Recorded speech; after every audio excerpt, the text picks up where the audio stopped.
name of the Father, and of the Son, and of the Holy Spirit. Amen. Grace and peace be with you. And keep you in the love of Christ. Would you please sit?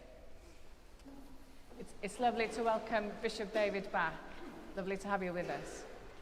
And I've asked him to do the very special honour of blessing the harvest produce. It's a joy to be back with you for Harvest Thanksgiving, and thank you, Dean Manon, for the welcome. Let us pray.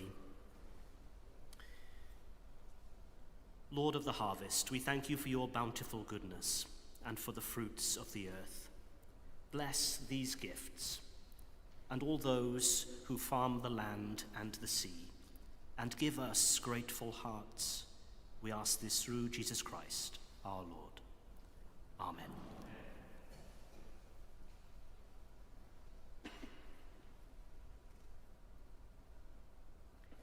For we know that you are God. You yourself have made us, and we are yours. We are your people and the sheep of your pasture. As we gather to celebrate this Holy Eucharist to the glory of God, we prepare ourselves by confessing our sins.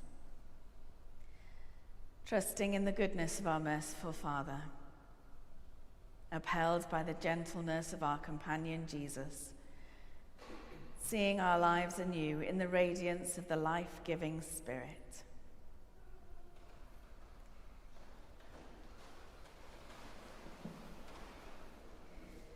Kyrie eleison. Christe eleison. Kyrie eleison. Heavenly Father, we have sinned in thought, word, and deed, and have failed to do what we ought to have done. We are sorry and truly repent, for the sake of your Son, Jesus Christ, who died for us. Forgive us all that is past, and lead us in his way, to walk as children of light. Amen. Almighty God, who forgives all who truly repent, have mercy on you and set you free from sin, strengthen you in goodness, and keep you in eternal life, through Jesus Christ our Lord. Amen. Let us pray. Lord of all creation, you give us the fruits of the earth in their season, and crown the year with your goodness. Help us so to receive your gifts with thankful hearts, that we may use them to your glory, for the relief of those in want, and to meet our daily needs. Through Jesus Christ, the bread of life, who is alive and reigns with you in the unity of the Holy Spirit, one God, now and forever. Amen.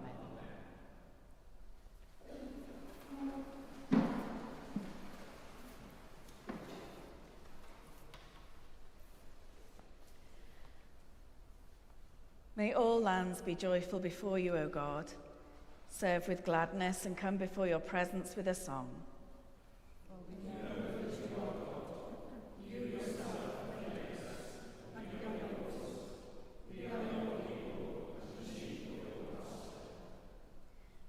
We shall enter your gates with thanksgiving, go into your courts with praise, give thanks to you and call upon your name.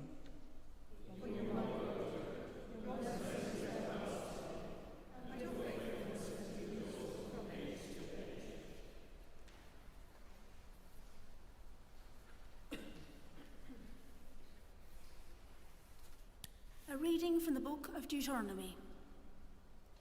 In those days, Moses said, "When you have come into the land that the Lord your God is giving you as an inheritance to possess, and you possess it and settle in it, you shall take some of the first of all the fruit of the ground, which you harvest from the land that the Lord your God is giving you, and you shall put it in a basket and go to the place that the Lord your God will choose as a dwelling for his name.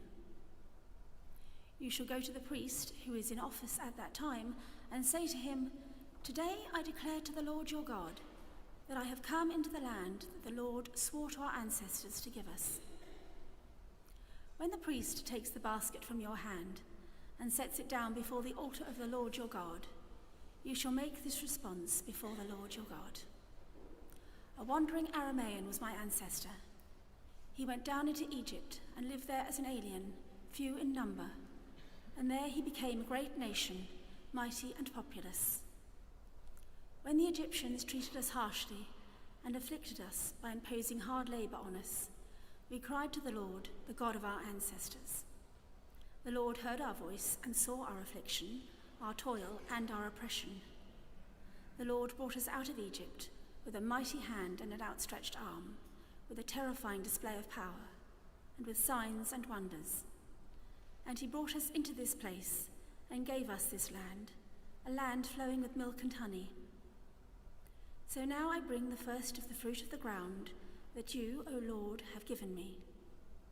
You shall set it down before the Lord your God and bow down before the Lord your God.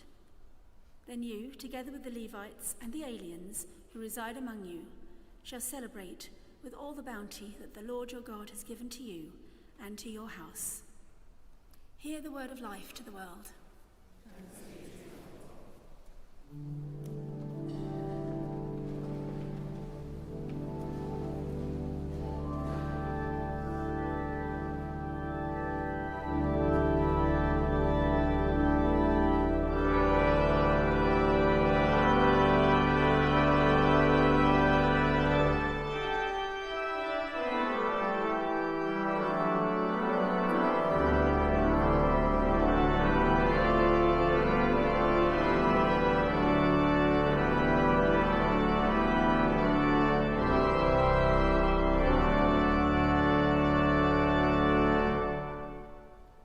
The Lord be with you. Listen to the Gospel of Christ according to St. John. At that time, when they found him on the other side of the lake, they said to him, "Rabbi, when did you come here?" Jesus answered them, "Very truly I tell you, you are looking for me not because you saw signs, but because you ate your fill of the loaves. Do not work for the food that perishes, but for the food that endures for eternal life, which the Son of Man will give you. For it is on him that God the Father has set his seal." Then they said to him, "What must we do to perform the works of God?" Jesus answered them, "This is the work of God, that you believe in him whom he has sent." So they said to him, "What sign are you going to give us then, so that we may see it and believe you? What work are you performing? Our ancestors ate the manna in the wilderness, as it is written, 'He gave them bread from heaven to eat.'" Then Jesus said to them, "Very truly I tell you, it was not Moses who gave you bread from heaven, but it is my Father who gives you the true bread from heaven. For the bread of God is that which comes down from heaven and gives life to the world." They said to him, "Sir, give us this bread always." Jesus said to them, "I am the bread of life. Whoever comes to me will never be hungry, and whoever believes in me will never be thirsty." This is the gospel of the Lord.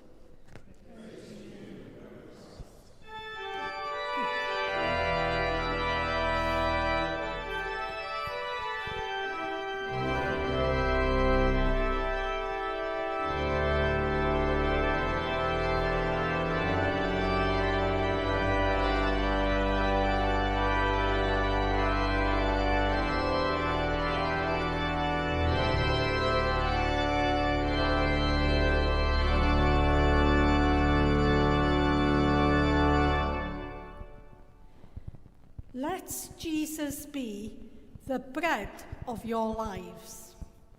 In the name of the Father, and of the Son, and of the Holy Spirit. Amen.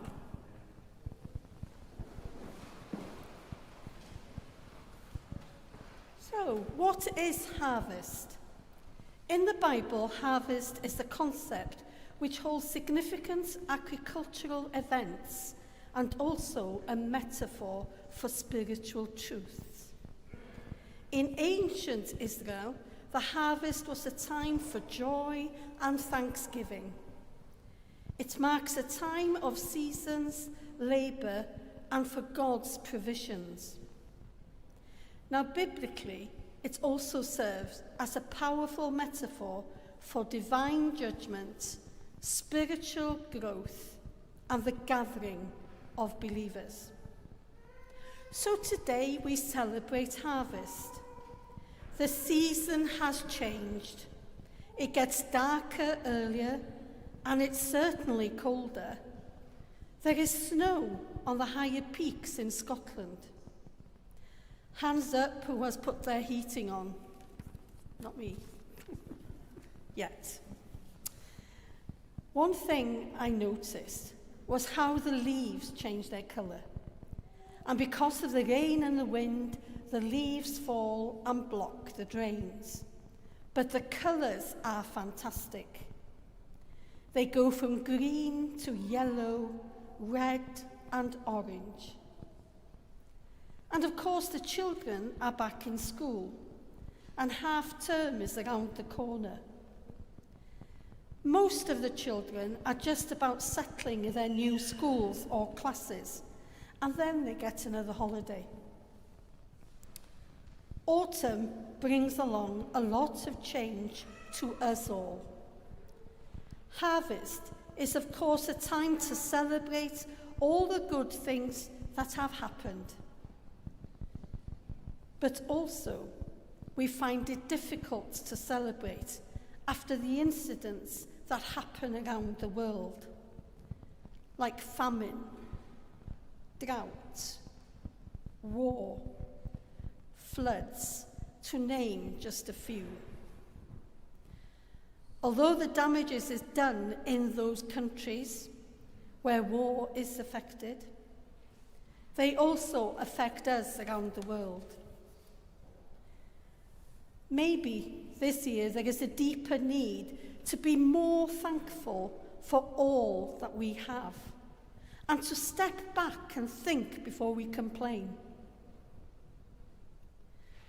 We remember the farmers at this time, and being a farmer's daughter, I know how hard they work throughout the year.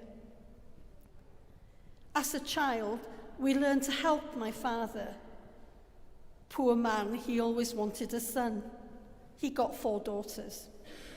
But we did our best. Some things I hated, for example, moving the sheep from farm to farm. And to be honest, we had to pass an old quarry hole which was half full of water. But this had to be done to increase the growth of grass for feed. Excuse me. We had to carry water as there was no taps on either farms, only a well. That was difficult, but I soon developed muscles and managed to carry a gallon tin and a bucket in the other hand. And to be honest, it was more like swinging it than carrying. But we didn't have to do too many trips if we used a gallon tin.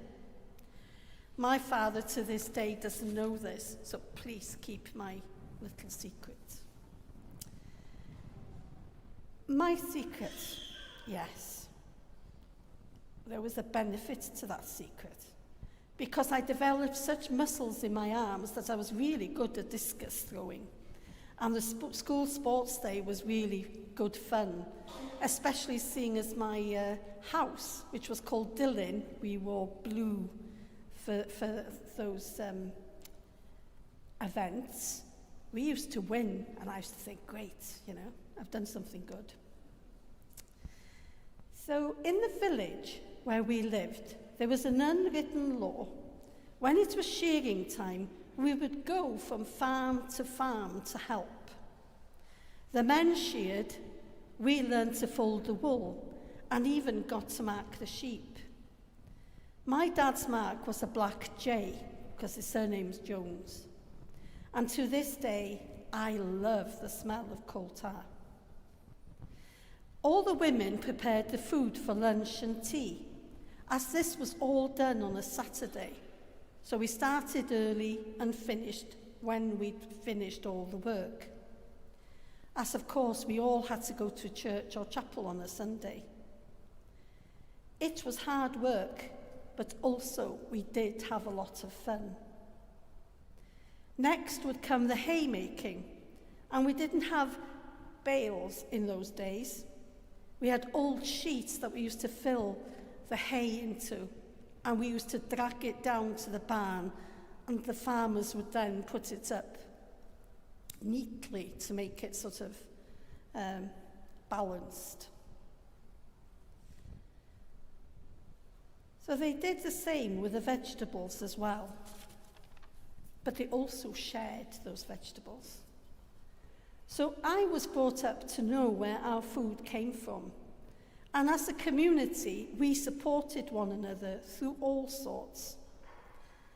I remember when I was about 6, I think, we had terrible snow that winter. Our house got covered in snow because it drifted. And for 3 days, it was as black as anything inside there. And we only had limited supply of candles. To this day, I don't like complete darkness. But when the men of the village managed to dig us out and the snow had finished, my father went to look for his sheep. They had all died. He was distraught. But he wasn't the only farmer. And to be quite honest with you, that's the first time I ever saw my father cry. But what happened? All the farmers around the village gave him sheep, one gave him a ram. They all helped him to start all over again. Now that is a community. My father never forgot and would pay back when he could. Do you remember in John chapter 6, it starts with the feeding of the 5,000 by the miracle of the loaves and fish. And also on the same day, Jesus walked on water and calmed the wind. The following day, a crowd stalked Jesus and the disciples. They wanted more food from them. Jesus knows why they were following. They had missed what it meant, what happened the day before. The kingdom of God. Jesus, the bread of life. Jesus came to change people's minds. He tries to change the crowd's understanding of who he is and what he does. The crowd didn't quite get it. And they asked, what does God require in exchange for more bread? Just tell us, and we will do it. They were startled with the answer that they were given. Jesus said, "This is the work of God, that you believe in him, whom he has sent." And Jesus said, "I am the bread of life." The crowd still feels that they will be physically fed, but this is not what it means. All of us need physical food. But do we need a lot of it? That is the question. As I was researching for this sermon, I came across some fun facts. Over 12 million loaves are bought every day in the United Kingdom. 99% of households buy bread. Don't shoot me for this. Men eat more bread than women. 44% of men eat bread twice a day. 25% of women do. And guess what? White bread is the most popular. There are about 200 different types of bread made. And sandwiches account for about 5% of bread consumption. Over £3.6 billion per year are spent in the UK, mostly for bread. However, we only need one bread, really. Jesus, the bread of life. He will take away the core emptiness that we all have. We will need to feed on him. We need to go to daily. If we harvest from him, by learning from him, receiving from him, hearing and seeing him, we need to take up what is offered to us so that we will not be hungry. As we celebrate harvest today, it is right to give thanks for the material goods that we have. For food, for clothes, for home, for clean water, for gas, electricity, and the means to pay for it. We have a lot to be thankful for, even if we don't always see it or understand it. Let Jesus guide you in the changes of their life. He is the real bread. Feed on him. If you want the real harvest, then let Jesus be the bread of your lives. Amen.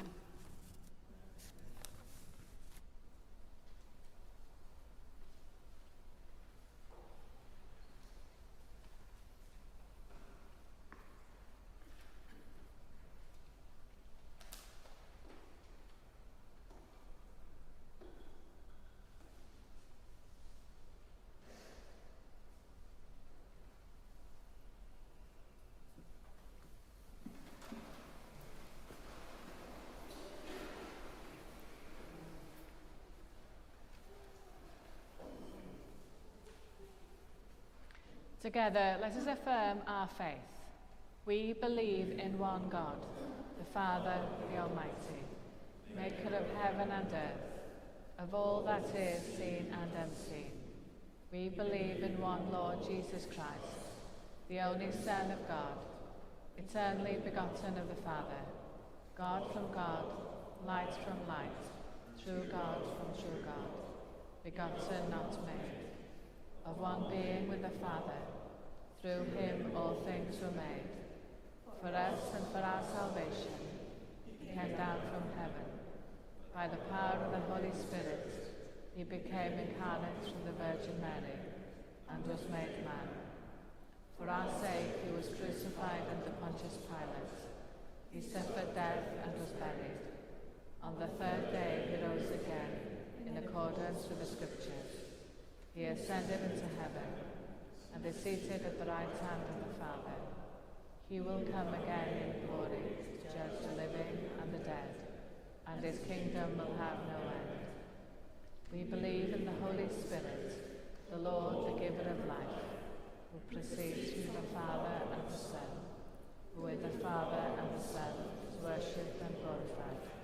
He has spoken through the prophets. We believe in the Holy Spirit, Catholic Church. We acknowledge one baptism for forgiveness of sins. We look for the resurrection of the dead and the life of the world to come. Amen. With all our heart and with all our mind, let us pray to God.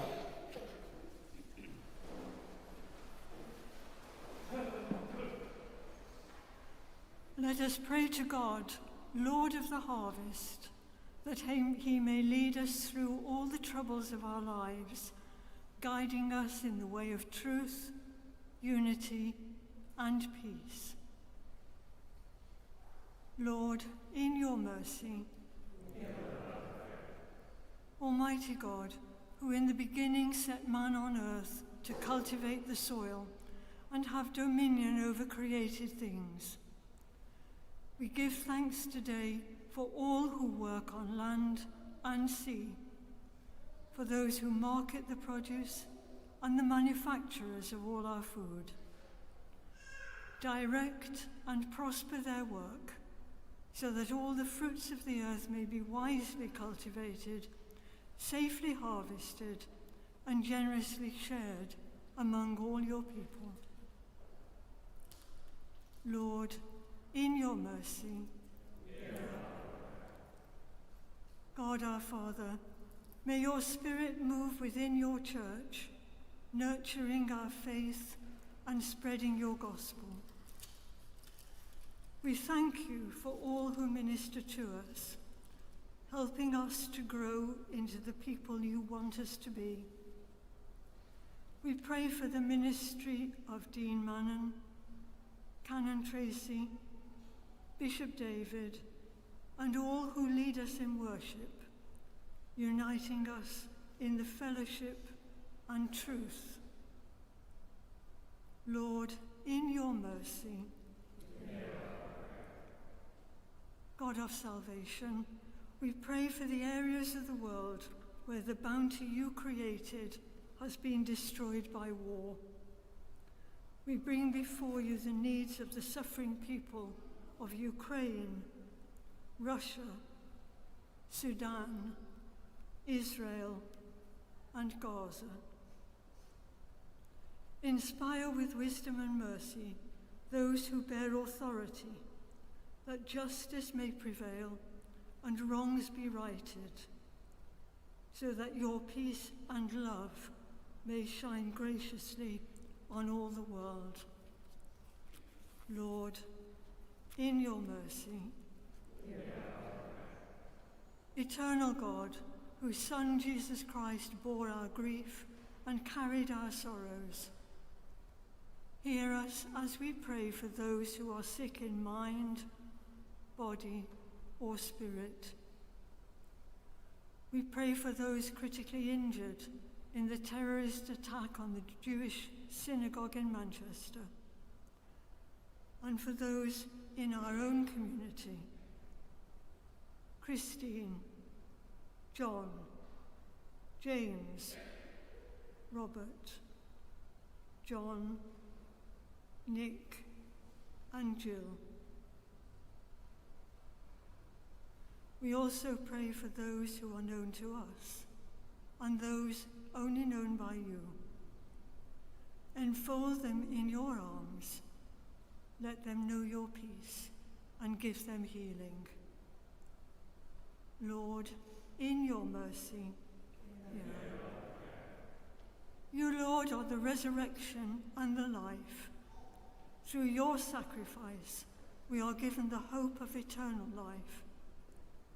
So let us bring before you all who have died recently, those who will die this day, and all whom we have loved and lost, who are at rest with you. So we remember Anne and Joseph. And for those whose year's mind occurs at this time, Ian, Norma Edwards, and John Edwards. Rest and eternal grant unto them, O Lord, and let life be perpetual. May they rest in peace. Dear Lord, at this harvest time, renew us in the gifts of the Spirit. Increase our faith, strengthen our hope, and make us willing labourers of your kingdom. Merciful Father, accept these prayers for the sake of your Son, our Saviour, Jesus Christ. Amen.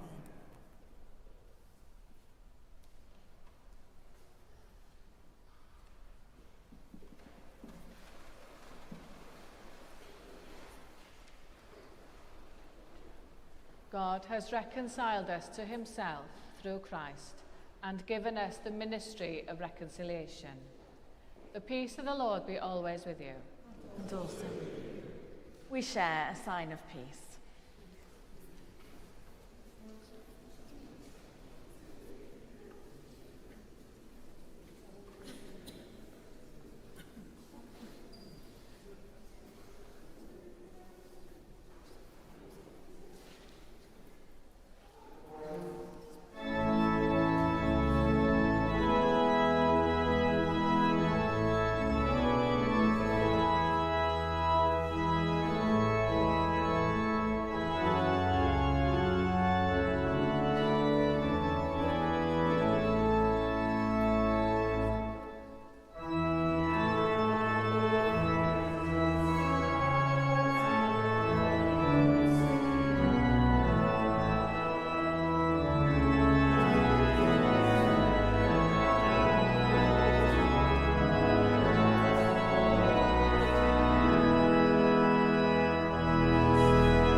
We celebrate together the gifts and grace of God.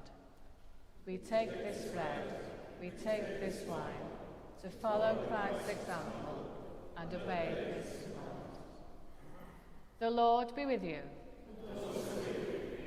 Lift up your hearts. Let us give thanks to the Lord our God.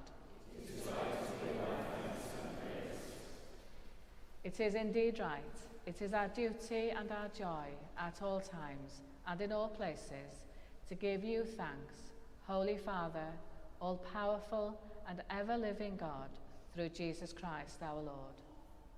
For he is our great high priest, who has freed us from our sins and has made us a royal priesthood serving you, our God and Father. And so with the hosts of angels and all the company of heaven, we proclaim the glory of your name and join in their unending hymn of praise. Holy, holy, holy Lord, God of power and might, heaven and earth are full of your glory. Hosanna in the highest. Blessed is he who comes in the name of the Lord. Hosanna in the highest. All praise and thanks to you, true and living God, creator of all things, giver of life. You formed us in your own image, but we have marred that image and fall short of your glory. We give you thanks that you sent your Son to share our life. You gave him up to death, that the world might be saved. And you raised him from the dead, that we might live in him and he in us. Sanctify with your Spirit this bread and wine, your gifts to us, that they may be for us the body and blood of our Saviour Jesus Christ. On the night he was betrayed, he took bread, and when he had given thanks, he broke it and gave it to his disciples, saying, "Take, eat. This is my body, which is given for you. Do this in remembrance of me."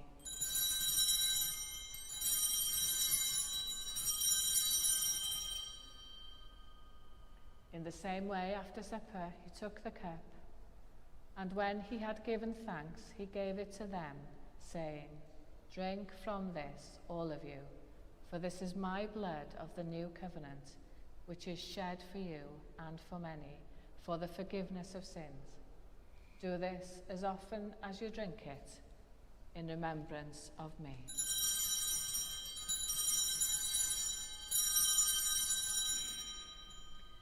Let us proclaim the mystery of faith. Christ has died. Christ is risen. Christ will come in glory. As he has commanded us, Father, we remember Jesus Christ, your Son, proclaiming his victorious death, rejoicing in his resurrection, and waiting for him to come in glory. We bring to you this bread, this cup. Accept our sacrifice of thanks and praise. Restore and revive your people. Renew us and all for whom we pray with your grace and heavenly blessing. And at the last, receive us with all your saints into that unending joy promised by your Son, Jesus Christ our Lord.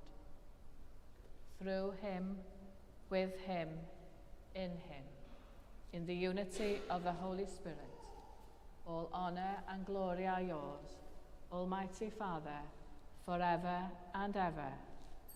Amen.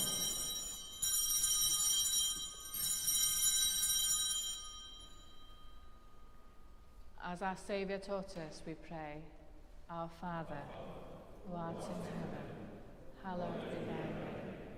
Thy kingdom come, thy will be done, on earth as it is in heaven. Give us this day our daily bread, and forgive us our trespasses, as we forgive those who trespass against us. And lead us not into temptation, but deliver us from evil. For thine is the kingdom, power, and glory, forever and ever. Amen.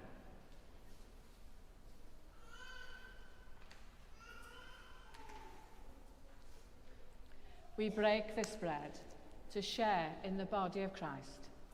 We are many, we are one, for we all share in one.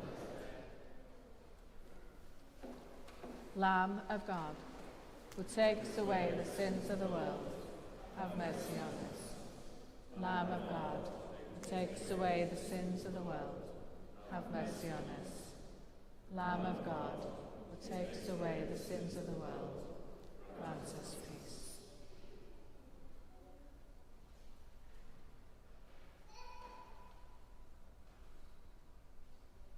Jesus is the Lamb of God, who takes away the sins of the world. Happy are those who are called to his supper. Lord, I am not worthy to receive you, but only say the word, and I shall be healed.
Before we sing the next hymn, is that okay, Martin? Can we have a pause? I don't know if you can hear me, but I've noticed we've had some more harvest produce appear, so I wonder if I could have some help in setting them out. Were there any young people involved in bringing some more harvest produce? Who bought this? Any young people involved? Or are you too shy? Has there anybody else brought any harvest produce? Because I don't want you to lose the opportunity of being able to decorate the altar.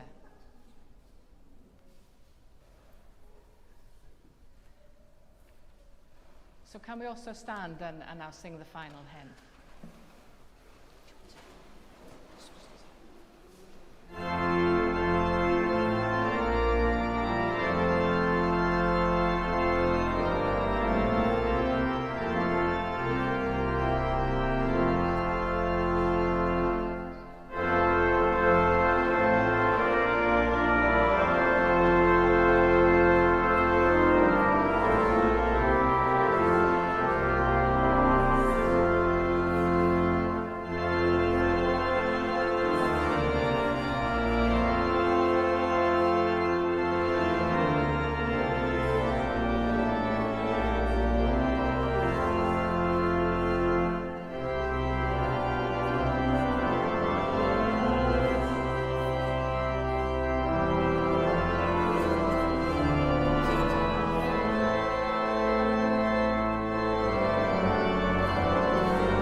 Before we have our post-communion prayer, I'm just going to publish some banns of marriage. I publish the banns of marriage between Aaron Edward Owen of Bro Peblig and Nida Ambrin of Bro Peblig. If any of you knows cause or just impediment why these two persons should not be joined together in holy matrimony, you are to declare it. And this is the third time of asking. And this is not quite a long-awaited for wedding, but it has been postponed before, hasn't it? And so we pray for Aaron and Nida, but we also pray for their families, especially Nida's, because I believe they still can't come for the wedding. So we're hoping to record it, I believe, and so that they can watch it from their home in Pakistan. And we give thanks for Aaron and Nida because they've done so much for the chaplaincy. Nida you were the student union president, and so I know Neville has great affection for both of them because they helped him when he was first here. So we pray for Aaron and Nida and ask for God's blessing upon you this week and on Sunday, where we're just going to squeeze in a quick wedding. Thank you.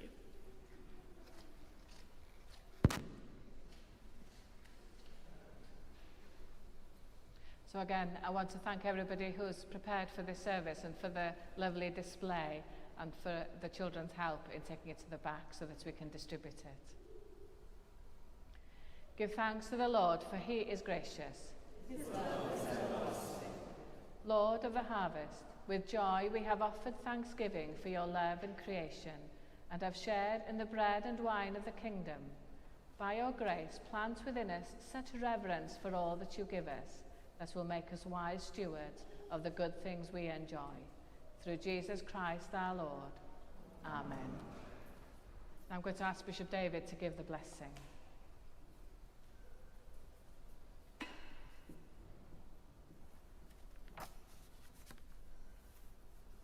The Lord be with you. The peace of God, which is beyond all understanding, guard your hearts in the knowledge and love of God and of his Son, Jesus Christ. And the blessing of God Almighty, the Father and the Son and the Holy Spirit be among you and remain with you always. Amen. Go in peace to love and serve the Lord. In the name of Christ. Amen.